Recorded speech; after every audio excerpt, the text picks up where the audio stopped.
حکم جناب. اچھا علامہ صاحب آپ کی خدمت میں اس کو بالکل فائنل لیول پہ کلیریفائی کرنے کے لیے نا تھوڑی سی گزارش کروں آپ سے کہ اہل سنت والجماعت جو ہے نا وہ اس میں مختلف باتیں کرتے ہیں. ایک تو بات وہ یہ کہتے ہیں کہ صحیح حدیث موجود ہے اہل سنت میں, شاید فکن علیہ میرا خیال ہے اگر میں غلط نہیں کہہ رہا تو بخاری مسلم دونوں میں شاید کہ حضرت علی سے غالباً روایت ہے, اگر میں غلط نہیں کہہ رہا تو غالباً حضرت علی اس کے راوی ہیں. جنگ خیبر کے دن پالتو یہ جو گدے ہوتے ہیں ان کا گوشت اور متعۃ النساء کو حرام کر دیا گیا تھا. ایک یہ آپ سے پوچھنا ہے. دوسری یہ ہے کہ حضرت ابن عباس رضی اللہ عنہ کے متعلق محدث زبیر علی زئی صاحب جو پاکستان کے بہت بڑے اہل حدیث محدث تھے, انہوں نے یہ موقف دیا تھا کہ انہوں نے وفات سے پہلے رجوع کیا تھا اور انہوں نے کتاب کا حوالہ بھی دیا تھا. میرے ذہن میں وہ کتاب نہیں ہے کہ اس میں سند صحیح موجود ہے کہ انہوں نے اپنی وفات سے پہلے رجوع کیا ہے. اور تیسری چیز یہ ہے کہ ایک اور روایت بیان کی جاتی ہے اہل سنت میں جو مشہور ہے کہ کچھ نوجوان جو کما رہے تھے اور شاید افورڈ نہیں کر سکتے تھے یا جو بھی مسئلہ تھا, تو رسول اکرم صلی اللہ علیہ وسلم کی خدمت میں حاضر ہوئے تھے. انہوں نے یہ بات کی تھی کہ ہم اپنے آپ کو ایسی چیز کر دیں کہ ہم شہوت سے آزاد ہو جائیں. تو آپ صلی اللہ علیہ وسلم نے ان کو مشورہ دیا تھا کہ آپ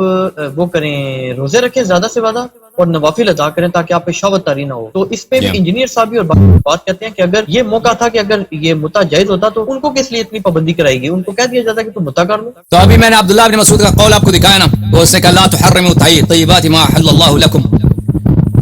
اگر واقعاً رسول پاک صلی اللہ, اگر یہ حدیث صحیح ہے کہ رسول پاک صلی اللہ علیہ وسلم نے منع کیا ہے, تو عبداللہ بن مسعود تو بہت ہی جاہل آدمی ہے, استجیر باللہ. وہ آیت پڑھتا ہے ایک ایسے حکم کے لیے جو منسوخ ہو چکا ہے. حرام نہ بناؤ اس طیب چیز کو جو اللہ نے آپ کے لیے حلال بنایا, اس چیز کے لیے جو واقعاً غیر طیب ہے حرام بن چکا ہے. ایک بات. پھر میں نے آپ کو عمران بن حسین کا قول دکھایا بخاری سے. پھر میں نے آپ کو قول دکھایا عبداللہ بن عباس کا جو بشرط مسلم صحیح ہے کہ عبداللہ بن زبیر وقت کا خلیفہ ہے, عبداللہ بن زبیر وقت کا حاکم ہے, کوئی چھوٹا آدمی نہیں ہے. وہ منع کرتا ہے, منع اس کا جھگڑا بہت مشہور ہے اسی متع کے معاملے میں عبداللہ بن عباس کے ساتھ. اس کو بولتا ہے کہ تم متع سے کیوں متع کی اجازت کیوں دیتے ہو؟ وہ کہتا ہے میرے سامنے معاملہ گزرا ہے کہ رسول پاک صلی اللہ علیہ وسلم کے زمانے میں متع جائز, ابو بکر کے زمانے میں جائز, پر عمر کے زمانے میں اس کو منع کیا گیا. ٹھیک ہے نا. تو یہ میں نے سب آپ کو دکھایا. اس کے علاوہ میں آپ کو دکھاتا ہوں, یہ کتاب ہے سنن سعید بن منصور, تحقیق حبیب الرحمن العظمی, چاپ دار الکتب العلمیہ. یہاں پر میرے عزیز ملاحظہ فرمائیے نمبر 852 میں صفحہ نمبر 218 حدیث 852. عمر بن الخطاب نے کہا متعتان کانتا علی عہد رسول اللہ صلی اللہ علیہ وآلہ وانا انہا عنہما وواقب علیہما. دو متعے تھے رسول پاک صلی اللہ علیہ وآلہ وسلم کے زمانے میں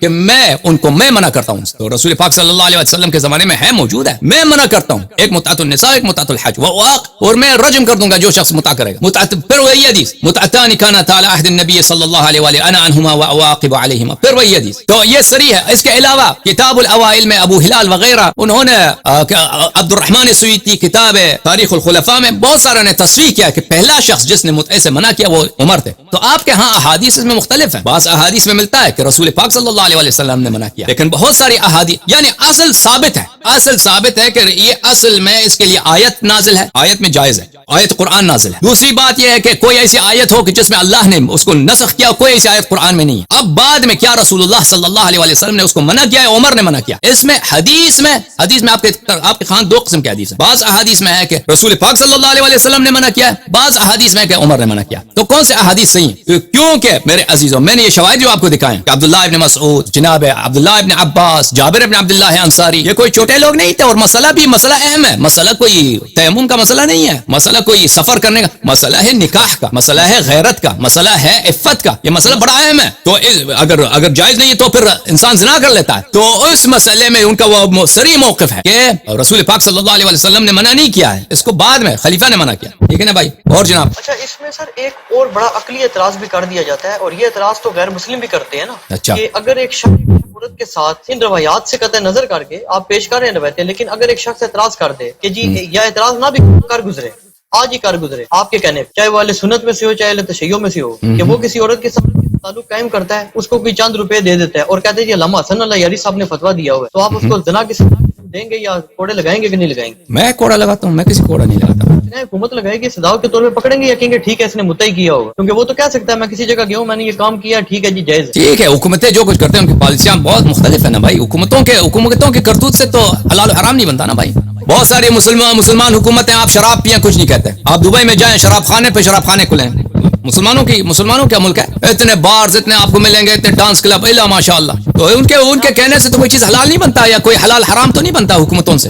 علامہ صاحب میں چاہ رہا ہوں کہ اگر آپ نے فرمایا نا دلائل دیے ہیں کہ جی یہ چیز جائز ہے، پھر اس کے بعد یہ جو سارا دنیا میں جو پروسٹیٹیوشن کا سسٹم ہے، ایک نظام ہے، آپ تو کیلیفورنیا تو پروسٹیٹیوشن ختم ہو جائے گا نا اگر یہ نظام قائم ہو جائے کہ دو شخص آپس میں تعہد کر لیں کہ میں آپ کو خرچہ دوں گا، آپ میری وائف بنے 1 مہینے 2 مہینے 3 مہینے 4 مہینے جتنے کے لیے جو ان کا آپس میں تعہد ہے. اگر عورت غیر رشیدہ ہے، عورت غیر باکرہ ہے، تو اس کا باپ بھی اجازت دے دے. تو کوئی باپ اجازت تو نہیں دیتا نا، اس کے مسئلات میں اغلب یہ ہے 99% مسئلات میں نہیں ہے کہ وہ مطاع کرے. تو یہ وہی عورتیں کریں گے جو طلاق شدہ ہیں، جن کے کوئی خاوند نہیں ہے. یہ جب کھلے گا تو کوئی زنا نہیں کرے گا، پھر اس کے بعد جب مدت ختم ہو جائے تو پھر اس کو عدہ رکھنا پڑے گا. اگر وہ حاملہ بنتی ہیں تو اس کا وہی جو مطاع کرنے والا شخص ہے اس کا اس اولاد اور اس بچے کا باپ ہے، اس کو خرچہ دینا ہوگا. تو اس لیے اگر یہ سلسلہ کھل جائے دنیا میں تو کوئی زنا، جیسے کہ صحیح حدیث میں آپ کو دکھاتا ہوں، صحیح حدیث میں نے آپ کو دکھایا، میں اور ایک صحیح حدیث دکھاتا ہوں. یہ کتاب ہے المصنف عبد الرزاق الصنعانی کی، جزء 7 چھاپ ہے مکتب الاسلامی، تحقیق حبیب الرحمن العظمی. حبیب الرحمن العظمی بہت بڑے محدث تھے، اعظم گڑھ انڈیا کے، آپ کو جانتے ہوں گے، مر گئے اب بہت عرصے وفات ہو چکے. یہ صفحہ نمبر 500 میں حدیث نمبر 14029 جابر ابن عبداللہ سے روایت کیا ہے. پھر وہی راوی جو ہی راوی ہیں، یہ سب رجال ہیں مسلم کے، بخاری کے. یہ بہت ہی اعلیٰ قسم کی حدیث ہے. ابن جریج فرماتے ہیں جو اس حدیث کے راوی ہیں، عبد الرزاق ابن جریج سے روایت کرتے ہیں. ابن جریج فرماتے ہیں اخبرنی من اصدق ان علی علیہ السلام قال بالکوفہ، مجھے ایک ایسے شخص نے خبر دی ہے جس کی میں تصدیق کرتا ہوں. یہ دوسرا، یہ اسی عنوان کی دوسری حدیث ہے امیر المؤمنین علیہ السلام سے. لولا ما سبق من رأی عمر بن الخطاب، اگر عمر بن الخطاب کا یہ فتویٰ اجتہاد نہ ہوتا، او قال من رأی ابن الخطاب، عمر کا ذکر نہیں کیا انہوں نے، رأی ابن الخطاب یا رأی عمر بن الخطاب، اگر اس کا اجتہاد فتویٰ نہ ہوتا لامرت بالمتعہ، میں متعہ کا حکم دیتا. ثم ما زنا الا شقی، پھر اگر یہ متعہ رواج پاتا تو زنا کا بالکل خاتمہ ہو جاتا، زنا ہی نہیں رہتا دنیا میں. یعنی عالم اسلام میں صرف وہ جو شخص بہت ہی شقی ہو، گناہ گار ہو، وہ زنا کرتا، پھر تو زنا ہی ختم ہو جاتا. اور یہی قول ابن عباس سے بھی روایت